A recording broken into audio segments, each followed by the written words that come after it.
पाकिस्तान हमेशा से ही आतंकवादियों को संरक्षण देता रहा है और निर्दोष लोगों को निशाने पर लेता है। हाफिज सईद को बचाने वाला आतंकी मुल्क पाकिस्तान भारत के निर्दोष नागरिक कुलभूषण जाधव को जबरन फंसा रहा है। कुलभूषण जाधव के मामले में पाकिस्तान को अनेक बार अंतर्राष्ट्रीय स्तर पर भी फटकार सुननी पड़ी है, लेकिन पाकिस्तान बेशर्म है और लगातार जाधव पर नापाक दबाव बनाने की कोशिश कर रहा है।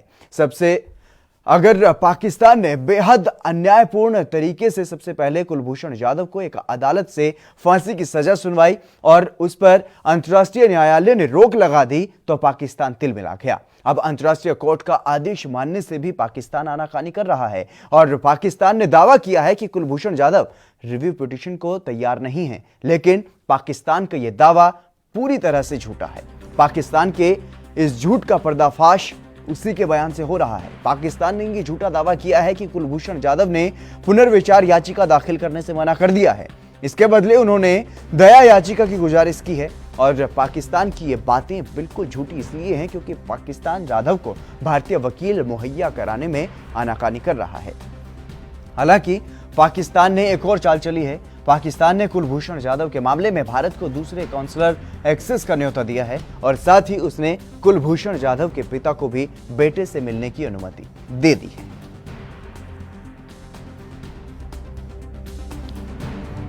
वहीं दूसरी तरफ अगर बात की जाए तो भारत सरकार अपनी तरफ से रिव्यू पिटीशन इसमें दायर कर सकती है। इस मामले में भारत सरकार को कई रिमाइंडर जो हैं वो लिखे गए हैं। पाकिस्तान की तरफ से ये दावा किया गया है और दूसरी तरफ पाकिस्तान ने भारत को दूसरे काउंसलर एक्सेस के लिए भी प्रस्ताव दिया है और इस पूरे मामले पर हालांकि अभी तक भारत सरकार की तरफ से कोई भी प्रतिक्रिया सामने नहीं है आई। और अभी तक आपको बता दें कि 3 मार्च 2016 से पाकिस्तान की कैद में हैं कुलभूषण जाधव और 10 अप्रैल 2017 को उनको मौत की सज़ा सुनाई गई थी और 9 मई 2017 को आईसीजे ने इस मौत पर रोक लगा दी थी और उसके बाद जब फैसला सुनाया गया था तो दोनों ही मुल्कों ने उस फैसले का स्वागत करते हुए अपनी अपनी जीत बताई थी। भारत की तरफ से कहा गया था क्योंकि जिस तरीके से पाकिस्तान में मौत की सज़ा सुना दी गई थी कुलभूषण जाधव को, तो कुलभूषण जाधव की मौत पर रोक लग गई थी। हालांकि रिहा करने की भी गुजारिश भारत की तरफ से की गई थी, लेकिन कुलभूषण जाधव को रिहा नहीं किया गया था। इसी को पाकिस्तान ने अपनी जीत बताया था।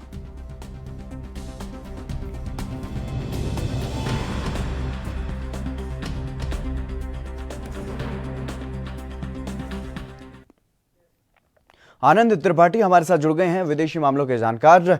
आनंद त्रिपाठी जी, आपका स्वागत है एनबी न्यूज पर। धन्यवाद। आनंद जी, क्या कुछ कहेंगे इस पूरे मामले को लेकर के, जिस तरीके से अब पाकिस्तान एक बार फिर से नापाक दबाव बना रहा है कुलभूषण जाधव पर?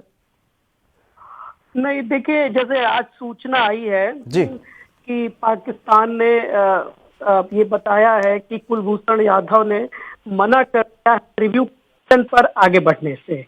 इसकी बजाय वो मर्सी पिटीशन पर को आगे बढ़ाना चाहते हैं। ये पाकिस्तान की तरफ से शरारतपूर्ण और धोखेबाजीपूर्ण रवैया नजर आ रहा है, क्योंकि मुझे नहीं लगता कि कोई व्यक्ति अपने न्यायिक अधिकारों के उपयोग से मना करेगा। जी बिल्कुल।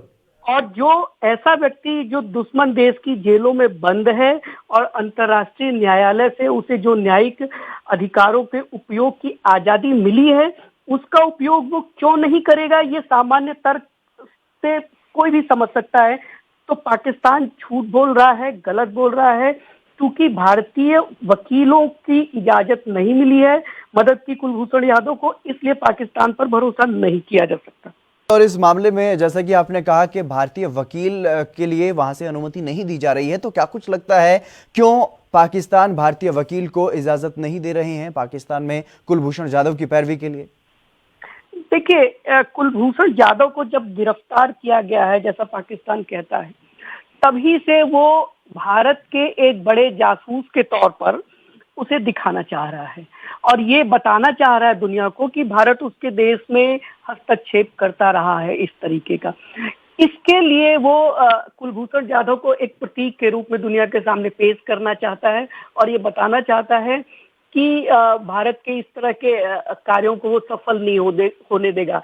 लेकिन जहां तक भारत की बात है, भारत अपने मामले पर अडिग है कि कुलभूषण जाधव एक व्यवसायी था जो ईरान में व्यवसाय कर रहा था और वहां से पाकिस्तान में कुछ बैक चैनल के जरिए उसे पकड़ करके और उसके ऊपर गलत आरोप लगा रहे हैं और उसे बलि का बकरा बनाया जा रहा है। जी आनंद त्रिपाठी जी, पाकिस्तान की तरफ से यह भी कहा गया है कि भले ही कुलभूषण जाधव ने रिव्यू पिटीशन दाखिल करने से मना कर दिया हो, लेकिन भारत सरकार इसमें अपनी तरफ से रिव्यू पिटीशन डाल सकती है और इसके बारे में कई बार रिमाइंडर भी भेजा गया है, लेकिन भारत सरकार की तरफ से कुछ नहीं कहा गया है। तो इस बारे में आप क्या कुछ देखते हैं? क्या भारत की तरफ से कहीं ना कहीं कुछ लापरवाही बरती जा रही है, क्योंकि इस बयान के बाद भी अभी तक कोई प्रतिक्रिया भारत सरकार के सामने नहीं आई? नहीं नहीं, देखिए ऐसा नहीं है, भारत सरकार की तरफ से किसी भी तरह की लापरवाही नहीं बरती जा रही है। और भारत सरकार की जहां तक बयान की बात है, वो पूरे एक्सरसाइज करने के बाद अपनी तरफ से बयान देंगे कि जिससे कुलभूषण जाधव के पूरे मसले पर किसी तरह का कोई गलत प्रभाव न पड़े। जल्दीबाजी करने की कोई जरूरत नहीं। हालांकि पाकिस्तान बेईमानी कर रहा है। आपको बता दिया जाए कि ये 2 महीने पहले करीब 20 मई को कुलभूषण जाधव को ये बता दिया गया था कि आप अब अपनी रिव्यू पिटीशंस के लिए आगे बढ़ सकते हैं और उसके लिए 2 महीने का वक्त दिया जाता। तो 20 मई से 20 जुलाई तक का वक्त है कुलभूषण जाधव के पास और पाकिस्तान 17 तारीख को ये बता रहा है कि आप कर सकते हैं उन्हें, यानी कि महीने के डिले के साथ। तो पाकिस्तान ये कारगुजारियां और चालाकियां दिख रही हैं इसमें। जी, और इस पूरे मामले पर जिस तरीके से पाकिस्तान लगातार साजिशें रच रहा है ताकि कुलभूषण जाधव को मौत की सजा दिलाई जा सके, लेकिन इस पूरे मामले को लेकर के अंतर्राष्ट्रीय जो दृष्टिकोण है, अगर उसकी बात की जाए तो क्या कुछ दबाव पाकिस्तान के ऊपर है? देखिए, अंतर्राष्ट्रीय दृष्टिकोण इसकी बात जहां तक है, तो जो अंतर्राष्ट्रीय court, international court of justice का जो डिसीजन है भारत के पक्ष में आया था 15/1 से, उसमें इंटरनेशनल कोर्ट ऑफ जस्टिस ने बड़ा साफ साफ कहा था कि जो कुछ भी मसले हों, भारत चाहे जो कह रहा हो कुलभूषण जाधव के पक्ष में या पाकिस्तान जो कह रहा है, उसकी न्यायपूर्ण तरीके से, न्याय सम्मत ढंग से सुनवाई हो, उसके बाद डिसीजन आए। तो इंटरनेशनल कोर्ट ऑफ जस्टिस ने एक तरह से माना कि पाकिस्तान की सैन्य अदालत ने जो निर्णय लिया था वो गलत था, वो अन्यायपूर्ण था। तो इसलिए इंटरनेशनल कोर्ट ऑफ जस्टिस की उस बात से ये विश्व की जो एक अभिमत है वो क्लियर हो गया है कि पाकिस्तान की सैन्य अदालत का जो निर्णय था कुलभूषण जाधव के को लेकर के, वो गलत था, तर्कपूर्ण नहीं था, तर्कसंगत नहीं था, अन्यायपूर्ण था। तो ये विश्व जनमत इंटरनेशनल कोर्ट ऑफ जस्टिस के हिसाब से तय हो गया। इसी बीच हमारे साथ शाहिद अली भी जुड़ गए हैं, सुप्रीम कोर्ट के वरिष्ठ वकील हैं, हमारे साथ जुड़ गए हैं। शाहिद अली जी, आपका स्वागत है एएनबी न्यूज पर। लगता है संपर्क टूट गया है, दोबारा जुड़ने की कोशिश करेंगे। आनंद त्रिपाठी जी हमारे साथ लगातार जुड़े हुए हैं। आनंद त्रिपाठी जी, अब इस पूरे मामले पर क्या कुछ प्रतिक्रिया आप देख रहे हैं कि भारत सरकार की तरफ से दी जा सकती है और किस तरीके से पाकिस्तान को घेरने की कोशिश की जाएगी? देखिए, मुझे लगता है कि भारत सरकार अपनी जो भी प्रतिक्रिया देगी वो सोच समझ करके देगी, लेकिन मैं ये चाहता हूं कि इस पर थोड़ा सा पाकिस्तान के साथ डे टू डे की बातचीत की जाए। इस मसले को लेकर के इस पर जरा सा भी ढील देने की कोशिश न हो। हालांकि सरकार नहीं दे रही है, ये बात तय है, लेकिन थोड़ा और एग्रेसिव तरीके से इस पर बात करनी चाहिए।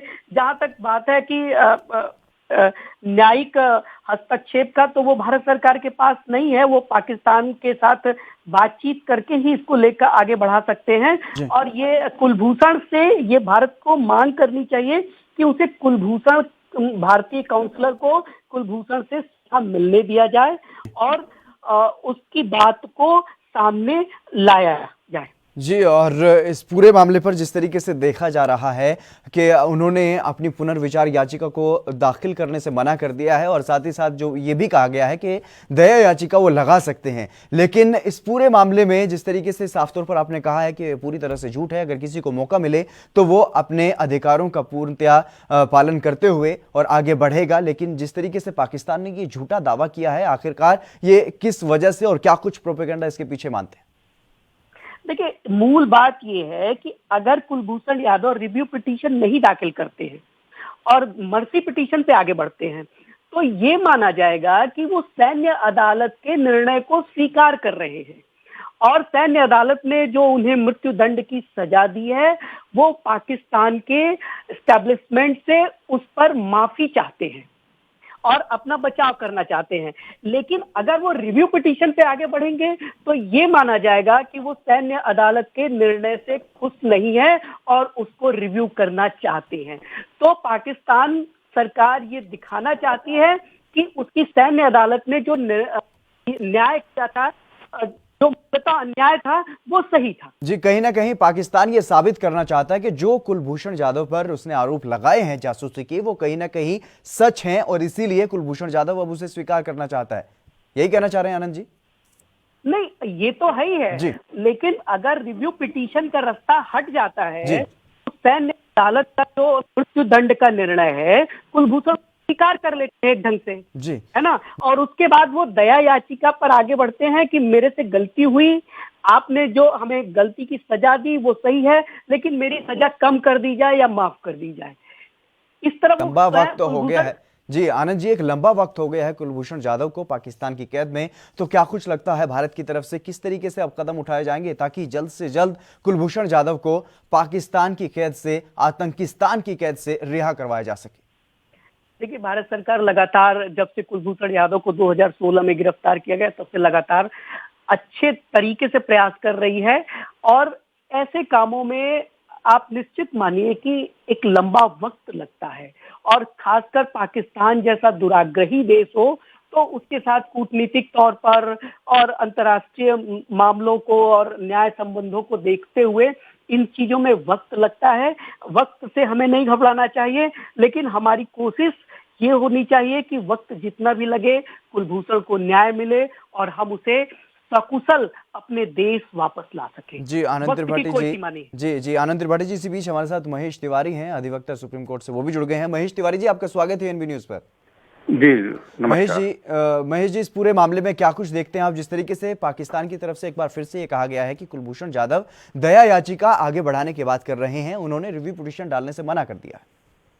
देखिए, इसमें जो कंस्पिरेसी है उसके बारे में आपको बताऊंगा जी। जो पाकिस्तान जो इस तरह की स्टेटमेंट दे रहा है कि वो दया याचिका आगे बढ़ाने के लिए कह रहे हैं, इसमें देखिए, इसमें एम्बिगुइटी क्या है कि जो दया याचिका होती है वो राष्ट्रपति के पास जाती है जी, और जो पुनर्विचार याचिका होती है वो सीधा, ये जुडिशियल एक्टिविज्म है, ये कोर्ट में जाती है जी। तो पाकिस्तान ये जा रहा है कि कोई भी जुडिशियल एक्टिविज्म इसमें ना होने पाए जी, कोई भी मामला कोर्ट में ना जाने पाए। आपको मैं याद दिलाना चाहूंगा जी कि जो कुलभूषण जाधव की जो फांसी की सजा सुनाई गई है वो मिलिट्री कोर्ट ने सुनाई है, जी जी, वहाँ की सिविल कोर्ट ने नहीं सुनाई है जी, जहां पर कानून का पूरा उल्लंघन किया गया है जी। तो जो अभी इंटरनेशनल कोर्ट ऑफ जस्टिस में जो इनका मामला चला था, जो जिसपे इंडिया ने काफी आगे चल करके और वहां पर इस मामले को रखा था, तो पाकिस्तान को इंटरनेशनल कोर्ट ऑफ जस्टिस से काफी लताड़ मिली थी। इनको ये कहा गया था कि सबसे पहले काउंसलर एक्सेस करवाइए, क्योंकि ये काउंसलर एक्सेस नहीं करवा रहे थे इंडिया को, और जब तक वहां पर काउंसलर एक्सेस नहीं हो जाता तो सच्चाई का पता नहीं लग सकता कि कुलभूषण जाधव के साथ क्या हो रहा है जी। और तो यहाँ पर यह जानना जरूरी है कि चूंकि दया याचिका सीधा राष्ट्रपति के पास जाती है, और आपको पता कि पाकिस्तान में राष्ट्रपति क्या होते हैं और राष्ट्रपति क्या करते हैं जी, बिल्कुल। तो पाकिस्तान ये चाह रहा है कि यहाँ पर कोई भी कोर्ट के सामने इनका मामला न जाने पाए, क्योंकि अगर ये रिव्यू पिटीशन फाइल करते हैं तो रिव्यू पिटीशन सीधा कोर्ट में जाएगा जी। और यहाँ पर ये मैं बताना चाहूंगा कि Pakistan international court of justice के आर्डर की भी अवहेलना कर रहा है, वो कंटेम्प्ट है जी। तो इस पर भी मुझे लगता है इंडिया आगे जाकर के कुछ न कुछ इंटरनेशनल कोर्ट ऑफ जस्टिस में करेगा, लेकिन पाकिस्तान का जो स्टेटमेंट, इस पे बिलीव नहीं किया जा सकता जी। और मैं आपको विश्वास दिलाना चाहता हूं कि जिस तरह से इंटरनेशनल कोर्ट ऑफ जस्टिस ने इसमें संज्ञान लिया, इसमें इंटरवेंशन किया है जी, कुलभूषण जाधव को फांसी की सजा नहीं हो सकती है, इनको बाइज्जत बरी करना पड़ेगा, क्योंकि कोई भी एविडेंस कुलभूषण जाधव के खिलाफ पाकिस्तान के पास नहीं है जी। तो फिलहाल भारत की तरफ से क्या कुछ किया जाना चाहिए? देखिए, जो इंडिया जो बेस्ट पॉसिबल कर सकता था वो कर रहा है जी। इंडिया ने इंटरनेशनल कोर्ट ऑफ जस्टिस में जा करके इस मामले को रखा, क्योंकि पाकिस्तान में कोई लॉ नहीं है जी। पाकिस्तान लॉ मानता नहीं है जी। पाकिस्तान जो है एक ऐसा देश है कि जो, बताइए, अगर पाकिस्तान की बातों को हम मान लें एक मिनट के लिए कि कुलभूषण जाधव को इन्होंने अरेस्ट किया, तो उसका मामला सिविल कोर्ट में चलना चाहिए। मिलिट्री कोर्ट में कैसे जाएगा आप? मिलिट्री कोर्ट में ना तो एविडेंस होते हैं, ना तो वहां पर कोई विटनेस पेश होते हैं, ना तो वहां पर कोई इस तरह का लीगल असिस्टेंस कुलभूषण जाधव को दिया जाता है कि आपकी तरफ से। आपको याद होगा जब इंडिया में कोई टेररिस्ट भी पकड़ा जाता है तो इंडियन गवर्नमेंट उसको अच्छे से अच्छा वकील मुहैया कराती है, चाहे वो जितना बड़ा आतंकवादी हो, जिससे उसको ये ना महसूस हो कि हमें यहाँ पर कोई लीगल असिस्टेंस नहीं मिला हुआ है। लेकिन ऐसा पाकिस्तान पे नहीं है। पाकिस्तान मिलिट्री कोर्ट में मुकदमा चलाता है, वहां पर लीगल असिस्टेंट कुलभूषण जाधव को नहीं दिया गया जी। और ये तो इंडियन गवर्नमेंट वहां पर इनको लीगल असिस्टेंस प्रोवाइड करती जी। और इस मामले पर जिस तरीके से पाकिस्तान की तरफ से भारतीय वकील भी मुहैया नहीं करवाया जा रहा है कुलभूषण जाधव को, तो इसके पीछे क्या कुछ वजह है और क्या कुछ तर्क है पाकिस्तान का? देखिए, इसके पीछे साफ वजह है कि जिस दिन सिविल कोर्ट में यह मैटर जाएगा और कुलभूषण जाधव को लीगल असिस्टेंस मिलेगा तो ये मामला पूरी तरह से साबित हो जाएगा कि कुलभूषण जाधव निर्दोष हैं, क्योंकि ना तो कोई एविडेंस है पाकिस्तान के पास और उनकी जो इन्वेस्टिगेटिंग एजेंसी है वो भी मिलिट्री रूल के तहत कंट्रोल हो रही है कि जो मिलिट्री बोर्ड कहेगी वही वो करेंगे। तो जब तक इसमें इम्पार्शियल इंक्वायरी नहीं होती, इसमें निष्पक्ष जांच नहीं होती, एविडेंस नहीं होता और प्रॉपर ट्रायल नहीं होता, तब तक ये कहना कि कुलभूषण जाधव को सजा दे दी जाएगी ये बिल्कुल गलत होगा। और मुझे लगता है कि ये पहली बार ऐसा होगा जो इंटरनेशनल कोर्ट ऑफ जस्टिस के कंटेम्प्ट में पाकिस्तान आएगा जी। और महेश तिवारी जी, जैसा कि आपने बताया कि आईसीजे के जो आदेश थे उनकी भी अवहेलना कर रहा है पाकिस्तान, तो इस पर आईसीजे की तरफ से क्या कुछ कार्रवाई की जा सकती है? देखो, आईसीजी एक इंटरनेशनल बॉडी है जिसमें वो बहुत पावरफुल है। जिस भी कंट्री, कोई भी कंट्री के ऊपर अगर वो कोई ऐसा ऑर्डर देते हैं तो उसको मानना पड़ता है, क्योंकि अब इस तरह का मामला नहीं है कि पाकिस्तान उनकी बातों को इग्नोर कर दे। तो पाकिस्तान के लिए ये बहुत मुश्किल की घड़ी है कि वो इंटरनेशनल कोर्ट ऑफ जस्टिस के ऑर्डर को इग्नोर करें, कर नहीं सकते। अब उसमें वो ये रास्ता ढूंढ रहे हैं कि हम कहां पर इसको, कैसे हम इसको ओवर रूल करें। कर नहीं सकते, करेंगे तो उसका खामियाजा उनको भुगतना पड़ेगा। और उसके पहले ही इंडियन गवर्नमेंट, क्योंकि हमारे यहाँ से जो सीनियर एडवोकेट हरीश साल्वे जी इसकी पैरवी कर रहे हैं, बहुत ही कॉम्पिटेंट एडवोकेट हैं और इंडियन गवर्नमेंट की तरफ से वो पेश हो रहे हैं। मुझे लगता है उसके पहले ही इंटरनेशनल कोर्ट ऑफ जस्टिस में कोई न कोई एप्लीकेशन लग जाएगी और इस पर स्टे हो जाएगा जी। और इस पूरे मामले में जिस तरीके से एक और पैंतरा अपनाया गया है पाकिस्तान की तरफ से, कुलभूषण जाधव के पिता को मिलने की अनुमति दी गई है और दूसरे काउंसलर एक्सेस की भी बात कही गई है कि दूसरा काउंसलर एक्सेस मुहैया करवा सकती है भारत सरकार। देखिए, ये शुरू से होना चाहिए था जी, ये शुरू से होना चाहिए था, क्योंकि काउंसलर एक्सेस ना करवाना ये वियना कन्वेंशन के जो ट्रीटी हुई थी उसके अगेंस्ट में है जी। काउंसलर एक्सेस करवाना पाकिस्तान को चाहिए था कि जैसे इनको अरेस्ट किया था उसको इंडियन गवर्नमेंट को सूचित करते, इंडियन एम्बेसी को सूचित करते, वहां पर वो काउंसलर एक्सेस होता, उनको जो लीगल असिस्टेंस होता वो इंडियन गवर्नमेंट मुहैया कराती। तो एक इम्पार्शियल तरीका था और इस तरह से होना चाहिए था, लेकिन वो नहीं हुआ। अभी भी जब इंटरनेशनल कोर्ट ऑफ जस्टिस का ऑर्डर आया था कि इनको इमीडिएट काउंसलर मुहैया कराई जाए, तो काउंसलर एक्सेस करने के लिए इंडियन गवर्नमेंट ने मल्टीपल टाइम लेटर्स लिखा, कई बार चिट्ठियां लिखी, कई बार उनको अप्रोच करने की कोशिश की, लेकिन हर बार उनकी तरफ से वही टोल मरोल का रवैया आता है कि टाल मटोल कर दीजिए, ये नहीं है वो नहीं है। तो कभी एक, जिस तरह से एक कंट्री जो होती है कि दूसरी कंट्री के ऑर्डर्स को या दूसरी कंट्री को जो ऑर्डर्स मिले हैं उसका वो पूरी तरह से ईमानदारी के साथ उसको इम्प्लीमेंट करें, वो उन्होंने कभी किया नहीं। और अभी भी जो काउंसलर एक्सेस की बात करते हैं वो भी टाल मरोल रवैया होता है कि किस तरह से उस ऑर्डर का भी इम्प्लीमेंटेशन हो जाए और इंडिया की तरफ से काउंसलर एक्सेस ना होने पाए। तो ये एक फैसला जो है पाकिस्तान हमेशा अपना रहा है और इसीलिए उनकी मंशा पर हमेशा सवाल खड़ा होता है कि पाकिस्तान कभी भी इस तरह का जो रूल ऑफ लॉ है वहां पर इंप्लीमेंट नहीं कर पाएगा जी। महेश तिवारी जी, तमाम अहम जानकारी देने के लिए आपका बहुत बहुत शुक्रिया। आनंद त्रिपाठी जी लगातार हमारे साथ बने हुए हैं। आनंद जी, आपसे जानना चाहूंगा, जिस तरीके से नए नए पैंतरे पाकिस्तान की तरफ से अपनाए जा रहे हैं, क्या कुछ लगता है और इससे आगे क्या कुछ पैंतरे पाकिस्तान की तरफ से अपनाए जाएंगे या फिर भारत कहीं ना कहीं कामयाब जल्द ही हो पाएगा कुलभूषण जाधव को वहां से आजाद करवाने में? जी देखिए, मेरा ऐसा मानना है कि अभी कुलभूषण यादव के पास 20 जुलाई तक का वक्त है, लगभग 10-12 दिन और हैं हमारे पास। इस दौर में भारत सरकार कुछ प्रयास करेगी और अगर जल्दी से जो काउंसलर एक्सेस दूसरी बार मिला है, उसमें पाकिस्तान ने कहा है कि उनके पिता भी मिल सकते हैं। तो कोशिश ये करें कि उनको जल्दी से इस 20 जुलाई के अंदर पहुंच ले, मुलाकात हो सके और उनको समझाया जा सके, उनकी बात जानी जा सके। एक बात तो ये है। दूसरी बात ये है कि भारत सरकार अंतर्राष्ट्रीय न्यायालय में एक इस पर फिर जाए और उनसे मांग करे कि भारत के वकीलों को उनका कुलभूषण का मुकदमा लड़ने की अनुमति दी जाए या उनसे मिलने दिया जाए। इस तरह की कुछ बातें हैं और सरकार के स्तर पर भी कुछ सचिव लेवल पर कुछ बातचीत इस तरह की हो सकती है। कई सारे इस तरह के रास्ते हैं जो भारत सरकार अब तेजी से मुझे लगता है अपनाएगी और जहां तक कोशिश करेगी कि कुलभूषण को इस नए संकट से निकाला जाए। इंदुकांत दीक्षित वरिष्ठ पत्रकार हमारे साथ जुड़ गए हैं। इंदुकांत जी, आपका स्वागत है एनबी न्यूज पर। जी नमस्कार। इंदुकांत जी, किस तरीके से देखते हैं इस पूरे मामले को, जिस तरीके से पाकिस्तान की तरफ से नए नए पैंतरे आए दिन अपनाए जा रहे हैं ताकि कुलभूषण जाधव को दोषी ठहराया जा सके और उन्हें जासूसी के आरोप में मौत की सजा वहां पर दिलाई जा सके, लेकिन अंतर्राष्ट्रीय स्तर पर उसको लगातार फटकार मिल रही है और बावजूद इसके लगातार अपनी बेशर्मी दिखा रहा है पाकिस्तान।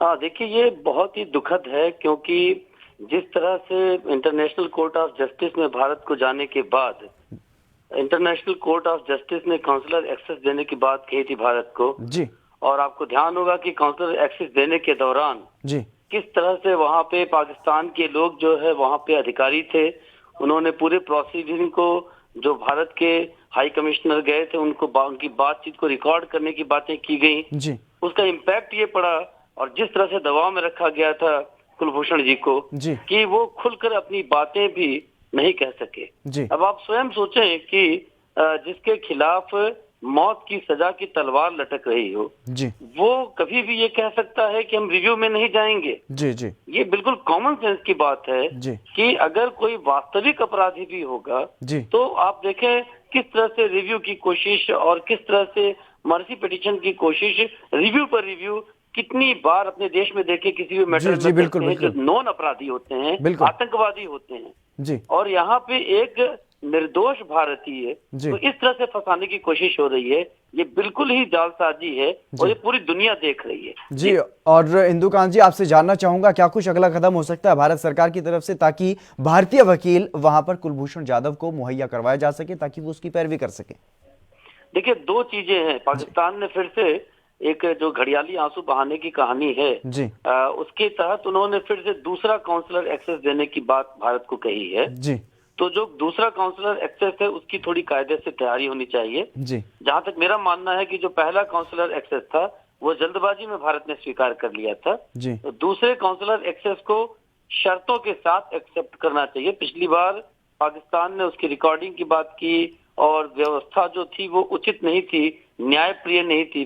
जो एक प्रिंसिपल्स ऑफ नेचुरल जस्टिस है उसको नहीं फॉलो किया गया था, जी, जिस कारण से कुलभूषण अपने दिल की बात भारतीय हाई कमीशन के अधिकारियों के सामने नहीं कर सके। जी, तो लिहाजा दूसरा जो काउंसलर एक्सेस है उसको बड़े सावधानी के साथ स्वीकार करना चाहिए और ऐसी व्यवस्था सुनिश्चित की जानी चाहिए जहां पे पाकिस्तानी अधिकारी न हो और रिकॉर्डिंग और इस ढंग की बातें न की जाए जिससे कि कुलभूषण जाधव अपनी बात खुद करके रख सके अधिकारियों के समक्ष। और दूसरा, अगर लगता है कि Pakistan international court of justice के जितने भी प्रोटोकॉल थे उनका प्रॉपरली या उनके आदेश का ठीक से पालन नहीं कर रहा है तो हमें फिर से इस मैटर पे जाना चाहिए आईसीजे के पास कि जो उसके आदेश थे, जो निर्देश थे, उसका ठीक से पालन नहीं हो रहा है, जिससे कि पाकिस्तान पे दबाव बढ़ाया जा सके। क्योंकि कहीं न कहीं इंटरनेशनल कम्युनिटी का ये विचार था कि आईसीजे में मैटर जाने के बाद पाकिस्तान इन कुलभूषण जाधव को रिलीज करेगा या कम से कम ये मौत की सजा वाले फरमान को रिव्यू करेगा। लेकिन उसके पूरी एक्टिविटी इस ढंग की है कि एक तरफ चीन के साथ भारत का विवाद है, वो अपनी सेना ला करके भारत के चाइना बॉर्डर से के पास लाके खड़ा कर दिया है उसने। तो इस दबाव के बीच में एक पूरे देश के साइकोलॉजी पे एक अलग प्रेशर क्रिएट करने के लिए मैं इसको इस तरह से देखता हूं, तो इस मैटर को भी इसी में उभार रहा है। जी, आनंद त्रिपाठी जी भी हमारे साथ लगातार जुड़े हुए हैं। आनंद त्रिपाठी जी, क्या कुछ कर सकती है भारत सरकार ताकि वहां पर कुलभूषण जाधव की पैरवी भारतीय वकील कर सके? देखिए, भारत सरकार अपने दो तरीके हैं। एक तो आईसीजे में जा सकती है और ये प्रार्थना कर सकती है दोबारा से अंतर्राष्ट्रीय न्यायालय से कि उसे भारतीय अधिवक्ताओं की को पैरवी करने की इजाजत मिले। एक बात। दूसरी बात, पाकिस्तान सरकार को इस बात के लिए कन्विंस करने का प्रयास करना चाहिए और एक माहौल बनाना चाहिए पाकिस्तान में बैक चैनल फ्रंट चैनल से कि वो कुलभूषण जाधव के मसले को सही तरीके से टेकअप करे पाकिस्तान और उसे किसी छद्म युद्ध का कारण न बनाए पाकिस्तान। इस स्थिति को भारत सरकार को ये दो रास्ते हैं जिस पर दोनों तरीके से गौर करना चाहिए। और जो काउंसलर एक्सेस है उसमें भारतीय काउंसलर जो हैं पाकिस्तान में उनको एक्टिव रोल थोड़ा और ज्यादा रोल प्ले करना चाहिए कि वो कुलभूषण यादव की ज्यादा मदद कर सकें, क्योंकि कुलभूषण पर पाकिस्तान में एक बार फिर से संकट गहरा हो रहा है ऐसा नजर आ रहा है और उसकी रक्षा करना बहुत ही आवश्यक है। और भारत के पास ये एक दो रास्ते हैं जिसके तेजी के साथ वो कदम उठा सकते हैं जल्दी में।